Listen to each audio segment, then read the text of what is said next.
সঞ্জিদা স্নিগ্ধা, তোমার আজকের আউটফিটের দাম জানবো। আজকে এই ড্রেসটা পরেছো, এটার দাম কত? জানতে হলে পেজে নক করতে হবে। তুমি এটা কিনোনি? না। স্পন্সর? হ্যাঁ। ওকে, যে শু পরেছো সেটা? এটা হচ্ছে ব্র্যান্ডের নাম বলবো জুতার? এটা কি স্পন্সর? না না না, এটা কেনা টাকা দিয়ে। কিনেছো? কত টাকা? এটা গিফটের। কত টাকা দিয়ে কিনেছো? আই থিংক 4,500 টাকা। ওকে, তোমার হাতে যে ওয়াচ, এটার দাম কত? এটা অনেক টাকা। কত? Almost 7K। 7,000 টাকা। হাতে যে দুটো রিং পরেছো গোল্ড, এইটা গোল্ড। কত? কে দিয়েছে? হচ্ছে 60 দেওয়া। আমি এটা কত জানি? এটা 49,000। 49,000। পাশের রিংটা? এটা তো কম দাম। কত? এটা স্পন্সরের। ওকে, হাতের ব্রেসলেট, এটার দাম কত?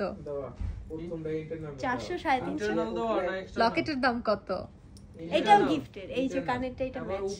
ওকে, তার মানে 2-3টা জিনিস কিনেছো, বাকি সবই গিফটের। লাইন কি 3 লাইন নাকি?